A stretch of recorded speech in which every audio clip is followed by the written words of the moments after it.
Channel में आप सभी का स्वागत है। मैं पढ़ा रहा हूँ आज आप लोगों को यूरोप महाद्वीप के बारे में। हम आज आपको पढ़ाएंगे यूरोप महाद्वीप के बारे में। विद्यार्थियों कल किसी विद्यार्थी ने हमसे कमेंट किया था, पूछा था कि सर एजुकेशन को लेकर के हमें बहुत टेंशन हो रही है। तो हम आपको बताना चाह रहे हैं कि टेंशन मत लीजिए, अपने आप को इतना बिजी रखिए, किताबों के साथ इतना बिजी रखिए ताकि टेंशन लेने का वक्त ही ना मिले आपको। जब भी आपका टेंशन आपको आए तो आप क्या कीजिए, हमेशा अपनी किताबों को उठाइए, पढ़िए, हमेशा पढ़िए, जब जब टाइम मिले तब तब पढ़िए। काम को कीजिए, किताब को पढ़िए, फालतू एकदम मत बैठिए। जितना देर आप फालतू बैठेंगे उतनी देर आपको टेंशन होगी। चलिए, इन्हीं उम्मीदों के साथ उम्मीद करते हैं कि आप अपने टेंशन पर काबू रखेंगे। यूरोप महाद्वीप, अगर हम यूरोप महाद्वीप के बारे में बात करना चाहते हैं तो यूरोप महाद्वीप विश्व के 7 महाद्वीपों में से अगर बात करते हैं, ये 6वां बड़ा महाद्वीप है। 6वां बड़ा महाद्वीप। इसके बाद अगर हम लोग यूरोप महाद्वीप की बात करते हैं तो यूरोप महाद्वीप को प्रायद्वीपों का प्रायद्वीप कहा जाता है। प्रश्न आता है किस महाद्वीप को प्रायद्वीपों का प्रायद्वीप कहा जाता है, तो हम बताएंगे प्रायद्वीपों का प्रायद्वीप।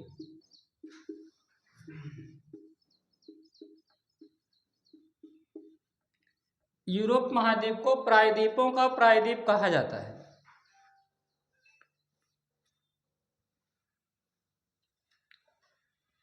यहाँ पे नवीन पर्वतों में आल्प्स पर्वत और काकेकस पर्वत,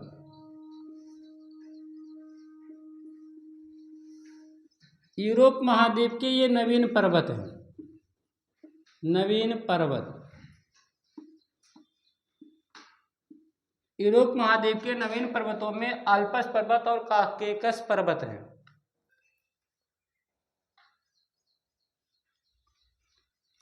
और काकेकस पर्वत पर क्या है, यहीं पर है यूरोप महाद्वीप की सबसे ऊंची चोटी, एल्ब्रुस चोटी। एल्ब्रुस चोटी यूरोप महाद्वीप की सबसे ऊंची चोटी है एल्ब्रुस चोटी, जिसकी ऊंचाई है 5642 मीटर। 5642 मीटर।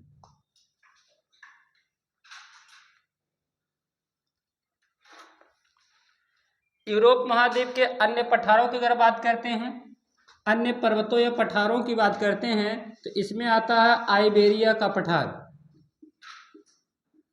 अन्य पर्वतों में आ जाएगा आइबेरिया का पठार।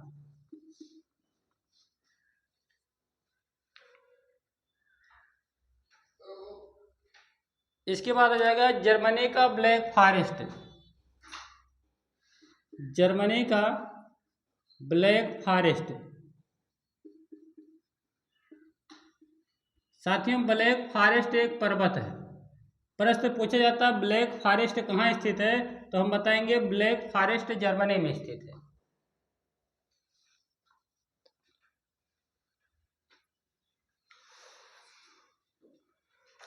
यहीं पर पाया जाता है एक देश है यूरोप महाद्वीप का, जिसका नाम है नीदरलैंड। आप सभी को नीदरलैंड की राजधानी पता होगी। तो साथियों, नीदरलैंड की राजधानी है एम्स्टर्डम। नीदरलैंड।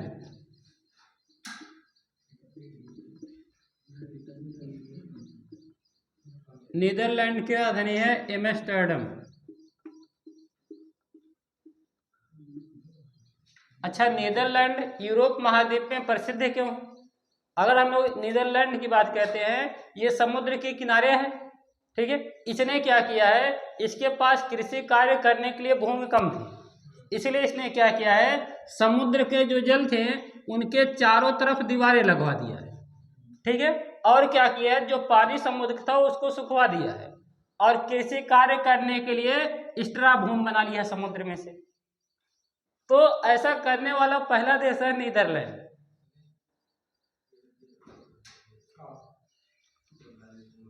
ठीक है।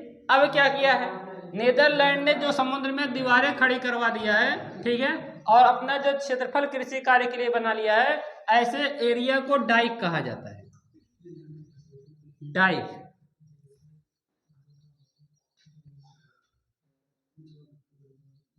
ठीक है। साथियों, ये जो दीवारें हैं इन दीवारों को डाइक कहा जाता है। दीवारों को डाइक कहा जाता है और भूमि को पोलर लैंड कहा जाता है। भूमि को polar land.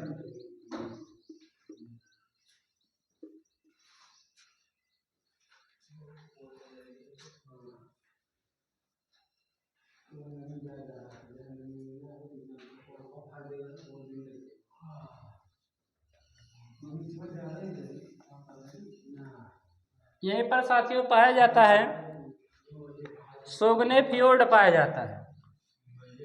सोगने fjord, सोगने fjord. सोगने fjord विश्व की सबसे बड़ी फ्योर्ड है। विश्व की सबसे बड़ी फ्योर्ड।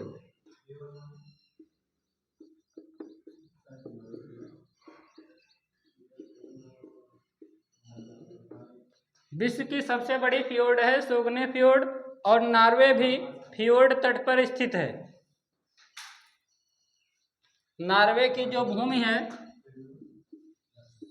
नॉर्वे की भूमि फ्योर्ड तट का उदाहरण है।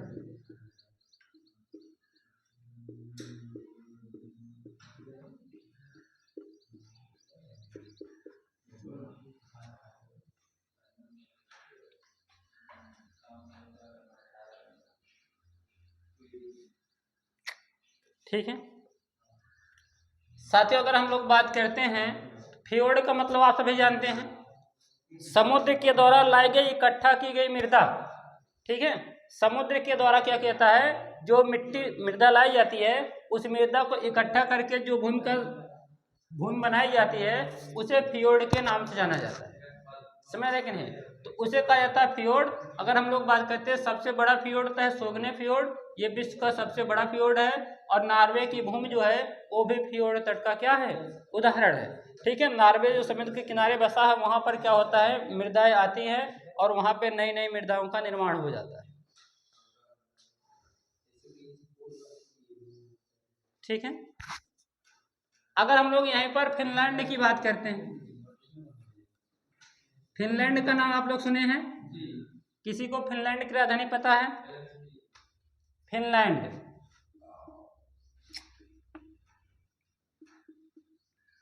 फिनलैंड की राजधानी है हेलसिंकी।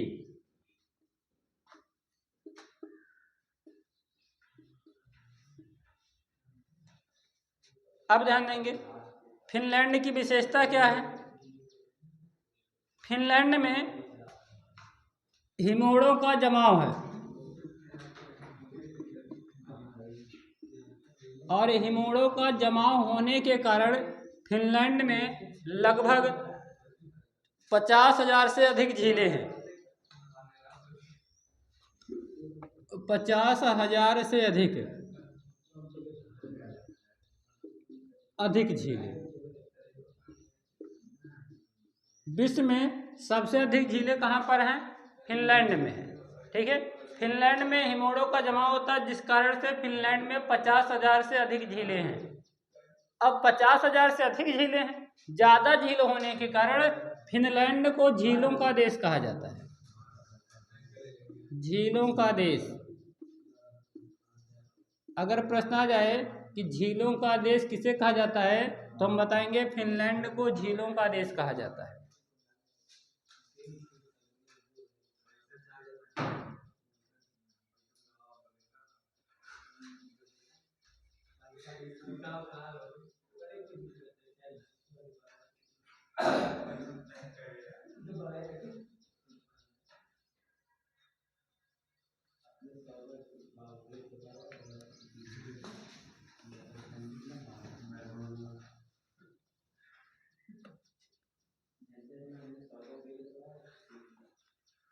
यूरोप की सबसे लंबी नदी है वोल्गा नदी। यूरोप की सबसे लंबी नदी, यूरोप की सबसे लंबी नदी है वोल्गा नदी।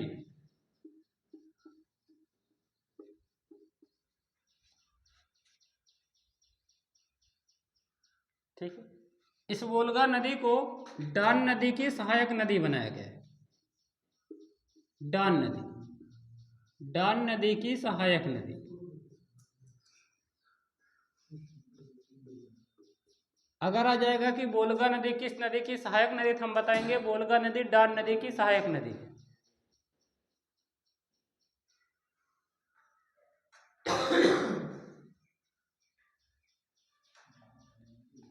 ठीक है। अगर आपसे प्रश्न पूछ लेगा कि वोल्गा नदी का मुहाना कहाँ स्थित है,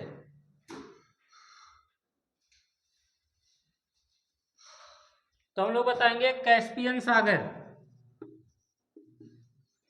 कैस्पियन सागर। क्या किसी विद्यार्थी को पता कैस्पियन सागर क्या है? कैस्पियन सागर क्या है?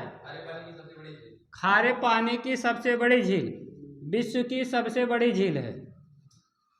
विश्व की सबसे बड़ी झील। जब कहेगा विश्व की सबसे बड़ी झील तो हम बताएंगे कैस्पियन सागर झील। यह कहेगा खारे पानी की सबसे बड़ी झील, खारे पानी की सबसे बड़ी झील। यदि लेकिन आपसे कहेगा मीठे पानी की सबसे बड़ी झील, तो मीठे पानी की सबसे बड़ी झील, सबसे बड़ी झील,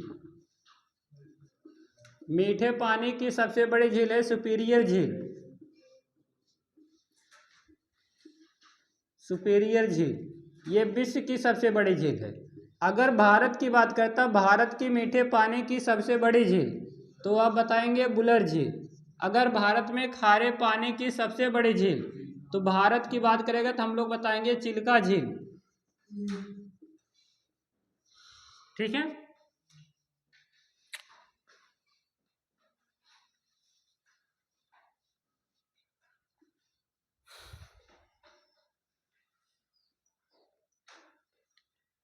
यूरोप की सबसे व्यस्ततम व्यापारिक नदी, यूरोप की सबसे व्यस्ततम व्यापारिक नदी कौन है?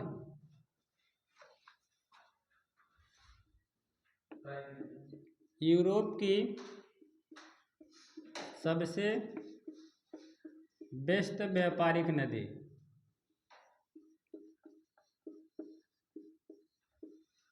सबसे व्यस्त व्यापारिक नदी कौन है?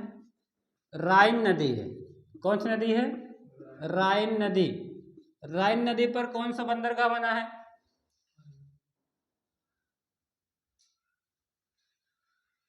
कौन सा बंदरगाह है? रॉटरडम बंदरगाह। रॉटरडम बंदरगाह। अच्छा, रॉटरडम बंदरगाह किसके लिए प्रसिद्ध है? कोयला का व्यापार करने के लिए।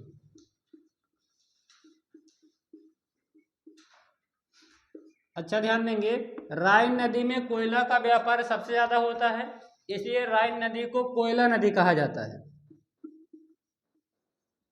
कोयला नदी। अगर प्रश्न आ गया कि कोयला नदी किस नदी का नाम है, तो हम लोग क्या बताएंगे? राइन नदी। अच्छा, कहाँ बहता है?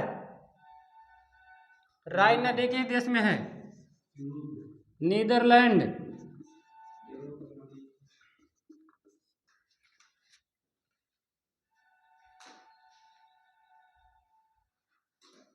ठीक है। तो यूरोप की सबसे लंबी नदी हमने कौन सी नदी बताया? वोल्गा नदी। अगर कहेगा यूरोप की दूसरी सबसे लंबी नदी कौन है, तो हम लोग क्या बताएंगे? डेन्यूब नदी। डेन्यूब नदी।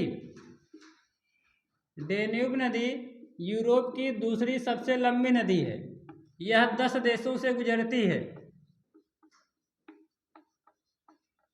डेन्यूब नदी यूरोप महाद्वीप के 10 देशों से होकर गुजरती है।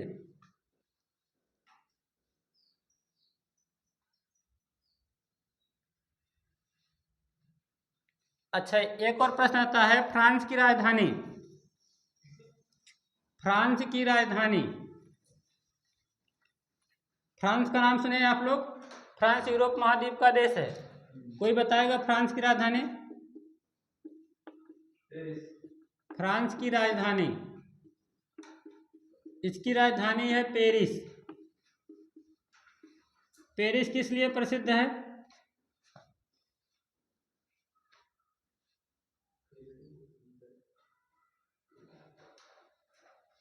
ध्यान देंगे, पेरिस सीन नदी के किनारे बसा है, सीन नदी के किनारे। अगर प्रश्न आ गया कि पेरिस किस नदी के किनारे, तो हम बताएंगे पेरिस सीन नदी के किनारे। ठीक है, इस पेरिस को क्या कहा जाता है?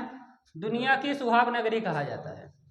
ठीक है, यहाँ पे महिलाओं की सजावटी के सामान बनाए जाते हैं।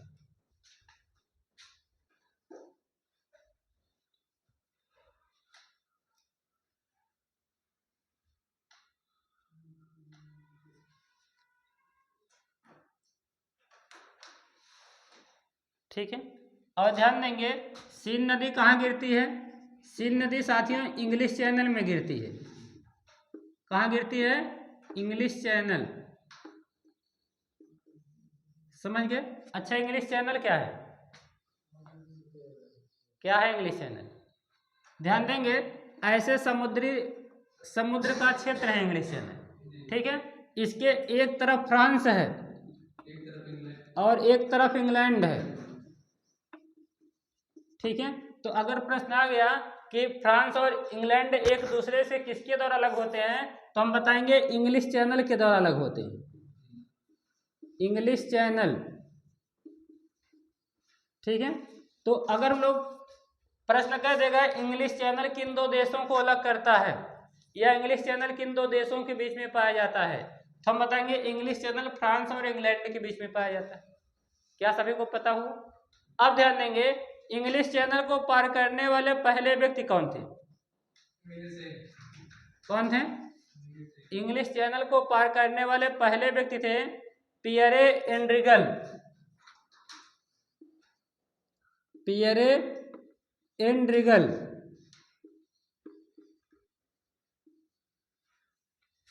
अगर भारतीय की बात करता है, पहले भारतीय इंग्लिश चैनल को पार करने वाले पहले भारतीय कौन थे, तो हम बताएंगे इंग्लिश चैनल पार करने वाले पहले भारतीय थे मिहिर सेन।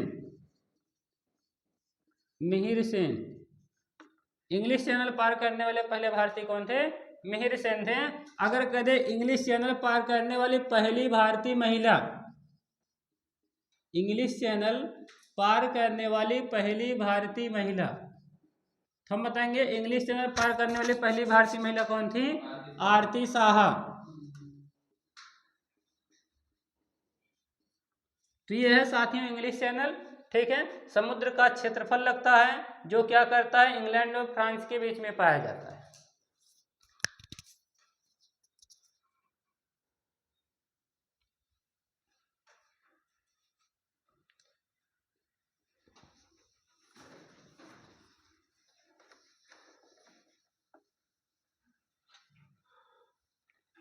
इसके बाद हम लोग जानेंगे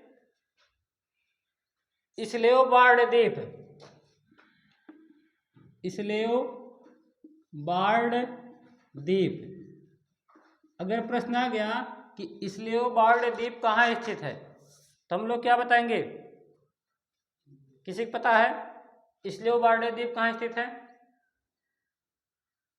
नॉर्वे का नाम सुने हैं? नॉर्वे। ठीक है, नॉर्वे देश जो है वो स्लेवबार्ड द्वीप पर ही बसा है। ठीक है, नॉर्वे किस द्वीप पर है? स्लेवबार्ड द्वीप पर है। अगर हम लोग बात करते हैं कि नॉर्वे किस लिए प्रसिद्ध है, ठीक है, तो ध्यान देंगे अंतरराष्ट्रीय बीज भंडार के लिए प्रसिद्ध है। अंतरराष्ट्रीय बीज भंडार।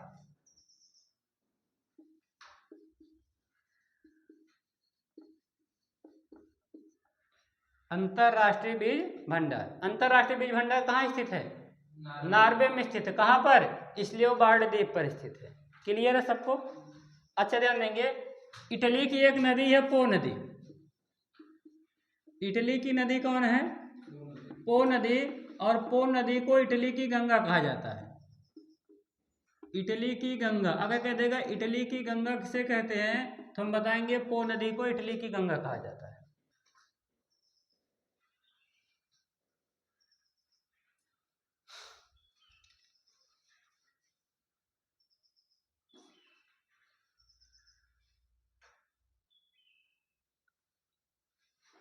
अगला है पुष्टाज घास के मैदान कहाँ पाए जाते हैं? अमन बताओ, पुष्टाज घास के मैदान कहाँ हैं? हाँ, तो पुष्टाज घास के जो मैदान है, पुष्टाज घास के मैदान, पुष्टाज घास के मैदान हंगरी में।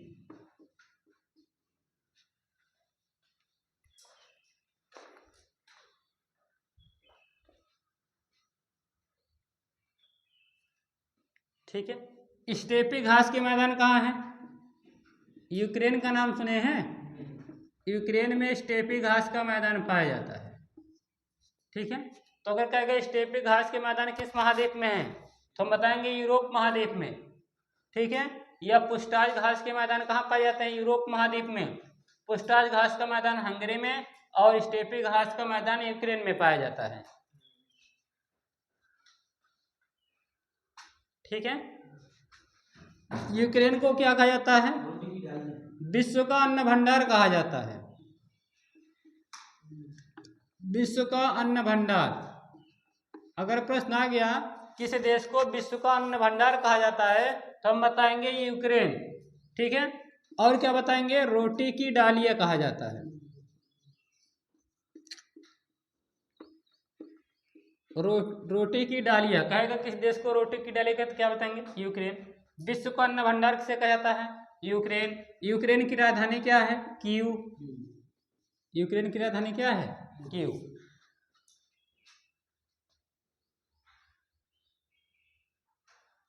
अच्छा, डेनमार्क का नाम सुने हैं? डेनमार्क।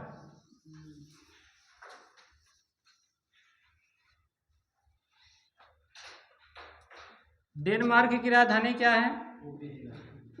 डेनमार्क, इसकी राजधानी है, कैपिटल है कोपेनहेगन।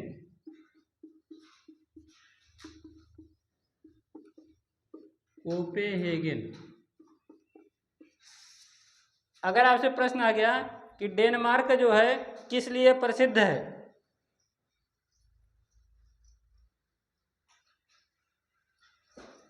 ठीक है, यह है जूटलैंड प्रायद्वीप पर। डेनमार्क जूटलैंड प्रायद्वीप पर बसा है। जूटलैंड प्रायद्वीप। डेनमार्क डेयरी उत्पादन के लिए विश्व प्रसिद्ध है। डेयरी उत्पादन।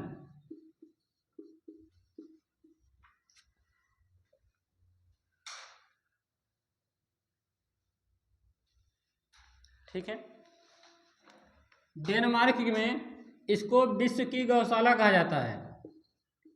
विश्व की सबसे बड़ी गौशाला।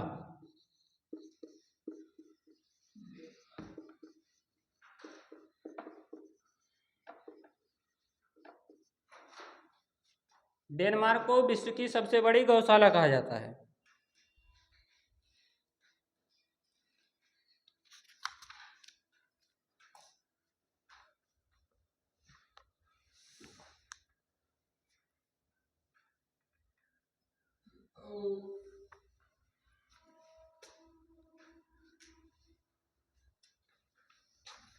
अगला प्रश्न है, मिलान शहर कहाँ स्थित है? मिलान।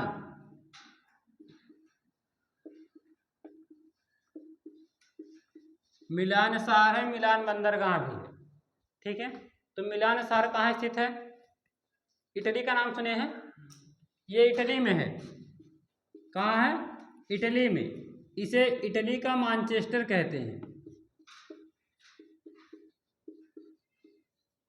इटली का मैनचेस्टर। अगर प्रश्न आ गया कि इटली का मैनचेस्टर किसे कहते हैं, तो हम लोग बताएंगे मिलान।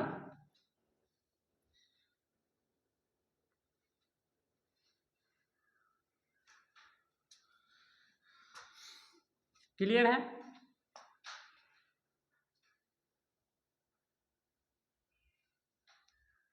वेनिस का नाम सुने हैं? वेनिस, ये भी इटली में है। वेनिस शहर है। वेनिस क्या है? इसे कहा जाता है एड्रियाटिक की रानी, एड्रियाटिक की रानी।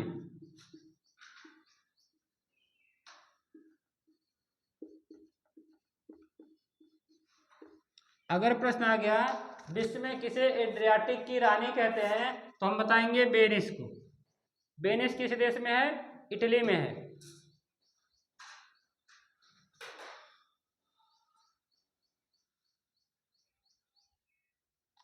क्या किसी को इटली की राजधानी पता है?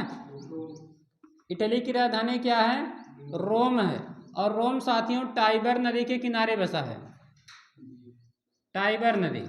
अगर प्रश्न आ गया इटली की राजधानी रोम किस नदी के किनारे है तो हम बताएंगे इटली की राजधानी किस नदी के किनारे है? टाइबर नदी के किनारे।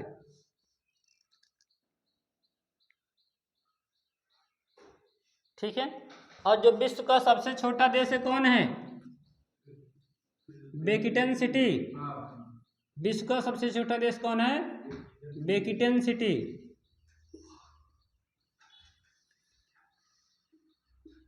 Vatican city. ठीक है, ये विश्व का सबसे छोटा देश है और कहाँ पर है? रोम में है। इटली की राजधानी रोम में क्या है? विश्व का सबसे छोटा देश वेटिकन सिटी है। वेटिकन सिटी में विश्व के सभी देशों को मान्यता मिली है। विश्व का एकमात्र देश है वेटिकन सिटी जहाँ पे क्या मिला? विश्व के सभी भाषाओं को मान्यता दी गई है। हाँ, वेटिकन सिटी जो है ये छोटा सा जगह है, ठीक है, रोम में बना है, रोम का जगह है, ठीक है, लेकिन इसको एक देश का दर्जा दिया जाता है। यहाँ पे कोई भी प्रशासनिक राजधानी इसका कोई कुछ भी नहीं है। इसका ना तो कोई प्रधानमंत्री ना तो मुख्यमंत्री, कुछ नहीं होता है। ये जो होता है वेटिकन सिटी जो है व्यापार करने का स्थान है। देश विदेश के लोग क्या करते हैं? वेटिकन सिटी में व्यापार करने के उद्देश्य से आते हैं। और यही वेटिकन सिटी जो है विश्व का सबसे बड़ा महल है। अगर प्रश्न आएगा कि विश्व का सबसे बड़ा महल कौन है तो हम बताएंगे वेटिकन सिटी है। पॉइंट क्लियर है?